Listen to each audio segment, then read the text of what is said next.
I got so much motherfucking design on right now. Break it down, bring it back, make it clap. I got 3 old thoughts, new guap, wear that thing. Bitches on my line, and you know.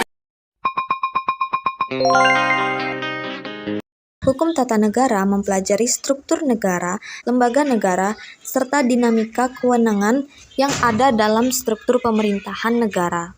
Tujuan dari dibentuknya suatu hukum tata negara yaitu mengejawantahkan berbagai pengertian dari Undang-Undang Dasar 1945 setelah melalui proses amandemen. Contoh hukum tata negara dan hukum administrasi negara, terjadi reshuffle sebuah kabinet yang dilakukan oleh Presiden. Hukum tata negara mengatur semua masyarakat hukum atasan dan masyarakat hukum bawahan. Undang-Undang Dasar Negara Republik Indonesia tahun 1945 adalah nama resmi Undang-Undang Dasar 1945. Berdasarkan karya tulis oleh Taufikur Rahman yang berjudul Amandemen Undang-Undang Negara Republik Indonesia tahun 1945 menghasilkan sistem checks and balance lembaga negara, saya mengambil suatu pembahasan pengunduran diri Soeharto sebagai Presiden Negara Republik Indonesia pada 21 Mei 1998 diikuti oleh runtuhnya sebuah mitos atau suatu pandangan yang sengaja dibangun oleh Presiden Soeharto pada waktu itu bahwa Undang-Undang Dasar 1945 bernilai keramat, merupakan titik awal momentum pergerakan lokomotif perubahan Undang-Undang Dasar. Tanpa momen yang kuat, wacana perubahan Undang-Undang Dasar akan tetap menjadi wacana. Isu perubahan Undang-Undang Dasar hanya akan berjalan di tempat. Bangsa Indonesia sebenarnya telah memiliki konstitusi sejak pra-kemerdekaan, yaitu pada masa kependudukan tentara Jepang. Konstitusi pertama adalah Hukum Dasar yang disahkan oleh BPUPKI. Kemudian pada tanggal 18 Agustus 1945, PPKI membentuk Undang-Undang Dasar. Pada tahun 1949, Undang-Undang Dasar 1945 diganti dengan Konstitusi Republik Indonesia Serikat, dan 1 tahun kemudian diganti oleh Undang-Undang Sementara 1950. Nah, di kasus ini Soekarno menolak atau menentang adanya perubahan Undang-Undang Dasar 1945 menjadi Undang-Undang Dasar 1950.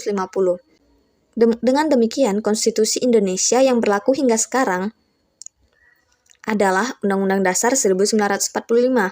Konstitusi inilah yang mengalami 4 kali amandemen. Setelah menemukan hasil dari perubahan pertama sampai keempat itu adalah 75 pasal.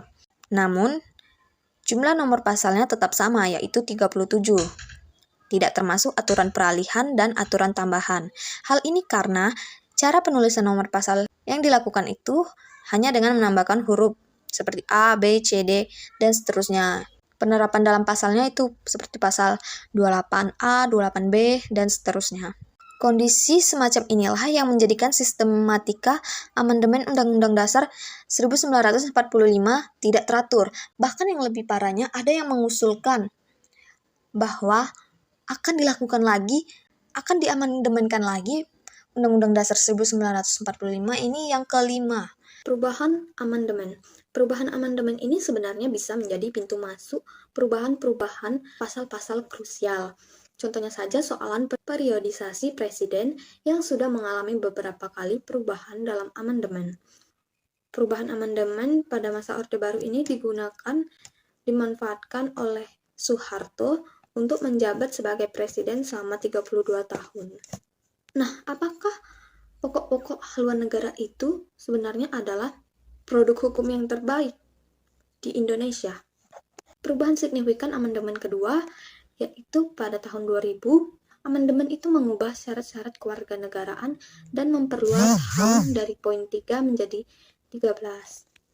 Amandemen keempat pada tahun 2002 dengan pasal yang diubah yaitu pasal 33 ditambah 2 ayat. 4 amandemen yang sudah terjadi di Indonesia sangat mengubah sistem ketatanegaraan Indonesia. Benar, perubahan Undang-Undang 1945 ini diperlukan untuk memperkuat sistem ketatanegaraan di Indonesia atau cuma sekadar kepentingan pihak-pihak politik tertentu terhadap Indonesia. Bagaimana nasib negara ini jika amandemen terus dilakukan perubahan?